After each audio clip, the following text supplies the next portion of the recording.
What is going on, guys? Welcome back. My buddy Jason did a video on Intel today over at GMAC Investing. I wanted to back one up because we both bought Intel today.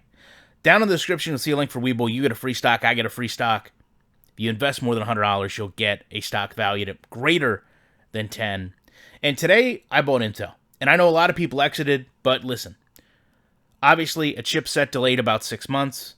Could be more, could be less. With technology, doesn't really matter because that's a lifetime. Technology changes and adapts so quick. And obviously, that chipset was built into the stock price, and as it fails, people exit. And that's okay. There's fear. There's going to be fear. There should be a penalty for not following through as a company. But when you look at what Intel does, number one, even as Jason said, they're far more than just a chipset company. But when you look at their actual earnings, their net revenue went up. They basically spend about $9 billion to make almost $20 billion.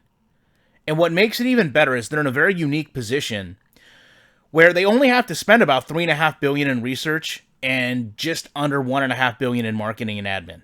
Okay, when you're a company the size of Intel, when you have that market share, you don't have to advertise. And that's why I think in a nutshell, people love tech plays. Because the barrier for entry is so high once you've been established. It takes a lot to ruin a large tech company. You know, Intel doesn't need to put ads in magazines or television. They're a market leader. And regardless of what happens today, regardless of what happened 6 months ago, there's weight to that. And I understand. AMD, who I love, by the way, love AMD. They're going to come in, they're going to take market share. But, you know, to think a startup company is going to come in and bother Intel, no, it's not going to happen. It would take decades for a company to get to this level. In fact, you'll probably see companies having their own proprietary chips made from outside vendors before another company tries to enter this space.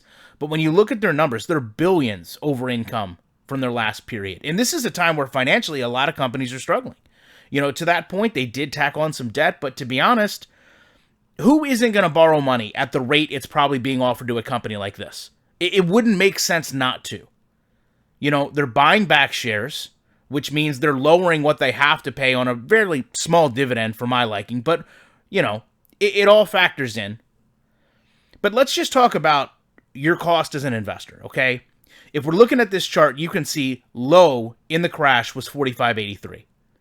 Okay, so this is a stock right now, $5 off that support, that you know is in a better financial position than it was last year, in an environment that, unlike a lot of other markets, doesn't have a lot of competitors, doesn't see a lot of outside companies enter. And while, yes, AMD scares people, AMD is a very good company on their own, to me, at least my day-to-day, AMD has yet to really enter, I guess, corporate America to a degree. The company I work for, pretty large company, okay? They're not trusting AMD processors. I don't know why. I don't care.